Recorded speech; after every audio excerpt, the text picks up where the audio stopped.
తెలంగాణ రాష్ట్రానికి సంబంధించిన అప్పు విషయానికి వచ్చేసి ఒక వార్త ఇక్కడ. అప్పు మరో 10,600 కోట్లు చివరి త్రైమాసికంలో తీసుకుంటాం. ఆర్బీఐకి రాష్ట్ర సర్కార్ ప్రతిపాదన.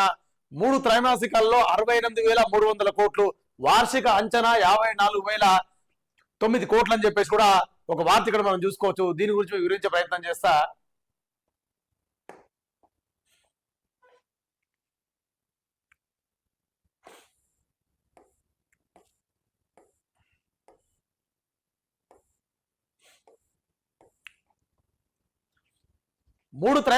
మూడు త్రైమాసికాల్లో కలిసి 68,300 కోట్ల రుణం, వార్షిక రుణ అంచనా 54,009 కోట్లు, 146% దాటిన ఏడాది రుణ సమీకరణ అని చెప్పేసి ఒక వార్త ఇక్కడ. చివరి త్రైమాసికంలో తీసుకుంటామని ఆర్బీఐకి రాష్ట్ర ప్రభుత్వం ప్రతిపాదనలు. రాష్ట్ర ప్రభుత్వం మరో 10,600 కోట్ల రుణ సమీకరణ కోసం ఆర్బీఐకి ప్రతిపాదనలు పంపించింది.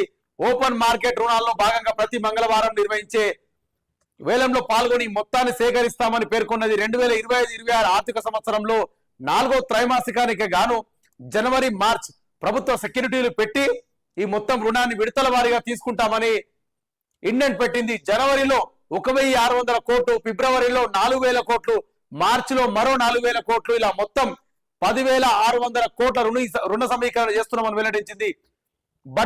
బడ్జెట్ అంచనాలతో పోలిస్తే ఈ ఏడాది రాష్ట్ర ప్రభుత్వ రుణ సమీకరణ 146% చేరుకున్నది.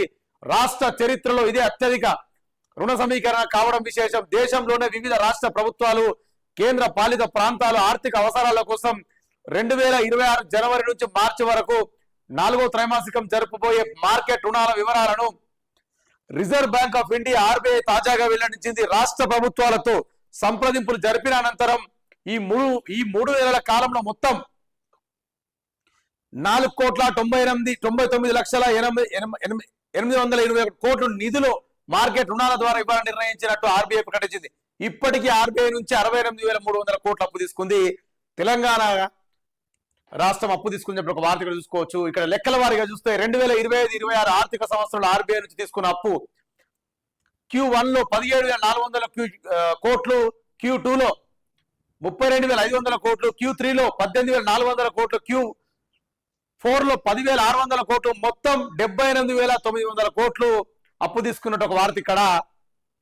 4వ త్రైమాసికంలో రుణ సమీకరణ ఇలా: జనవరి 13న 1,600 కోట్లు, జనవరి 27న 1,000 కోట్లు, ఫిబ్రవరి 10న 2,000 కోట్లు, ఫిబ్రవరి 17న 1,000 కోట్లు, ఫిబ్రవరి 24న 1,000 కోట్లు, మార్చి 10న 2,000 కోట్లు, మార్చి 17న 2,000 కోట్లు, మొత్తం 10,600 కోట్లు అప్పు తీసుకున్నట్టు కూడా ఒక వార్త ఇక్కడ మనం చూసుకోవచ్చు. తెలంగాణ రాష్ట్ర చరిత్రలోనే 146% దాటిన రుణ సమీకరణ. తెలంగాణ రాష్ట్ర చరిత్రలోనే 146%. దాదాపుగా వార్షిక రుణ అంచనా 3 త్రైమాసికాల్లో 68,300 కోట్ల రుణం ఉంటే, వార్షిక రుణ అంచనా సంవత్సరానికి రుణ అంచనా 54,009 కోట్లు. ఇక్కడ మనం ఇక్కడ లెక్క కూడా క్లారిటీగా మనం ఇక్కడ చూసుకున్నాం. లెక్క కూడా క్లారిటీకి ఇచ్చిర్రు. ఎప్పుడెప్పుడు ఎంత తీసుకురు ఏందని కూడా క్లారిటీకి ఇచ్చారు. 2025-26 ఆర్థిక సంవత్సరంలో ఆర్బీఐ నుంచి తీసుకున్న అప్పు తెలంగాణ రాష్ట్రం, రేవంత్ రెడ్డి సర్కార్ మొత్తం కంప్లీట్ గా తెలంగాణ రాష్ట్రాన్ని అప్పుల కుప్పగా మార్చే అవకాశం 100% ఉన్నది. ఇక్కడ ఏం డౌట్ లేదు.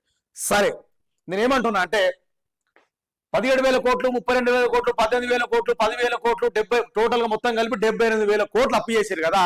ఇప్పుడు వార్షిక రుణ అంచనాకు వస్తే మాత్రం వార్షిక రుణానికి వస్తే మాత్రము ఎంత 54,009 కోట్లు అప్పు చేశారు కదా. సరే, అప్పు చేసిర్రు. ఇప్పుడు చాలా మంది ఏమంటారంటే చాలా రాష్ట్ర అభివృద్ధికి కావచ్చు, కావాలంటే నిధులు అయితేనే కదా అభివృద్ధి అవుతుంది, నిధులు అయితేనే కదా ఎవరికైనా పేమెంట్లు ఇవ్వడం ఏదైనా జరుగుతుంది కదా. రాష్ట్ర అభివృద్ధి కావాలంటే మనము ఆర్బీఐ నుంచి అప్పు తెచ్చుకోక తప్పదని చెప్పేసి ఒక మాట రైట్, ఓకే, ఒప్పుకుంటాం, అందరం ఒప్పుకుంటాం. కానీ అసలు మీరు తెస్తున్నాయి అప్పు అంతా ఎక్కడికి పోతుంది?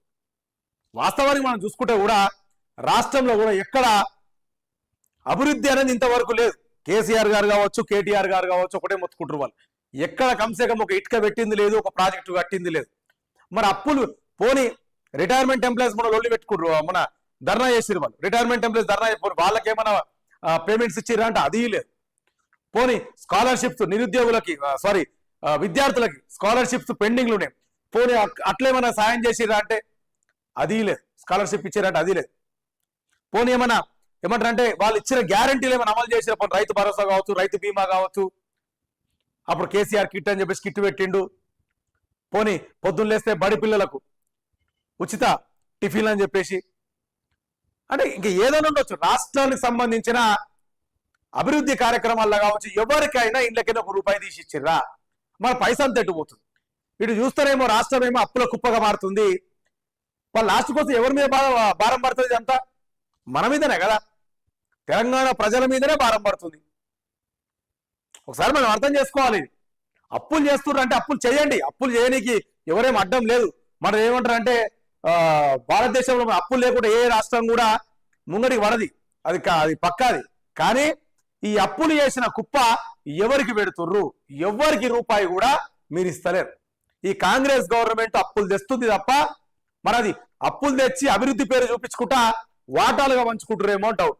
అంటే ప్రజల డౌట్ అది. అప్పులు తెస్తున్నారు, రూపాయి ఇస్తలేరు. ఎవరికి మీరు పెట్టిన హామీలే కావచ్చు, పోనేమన్నా ఏమంటారు అంటే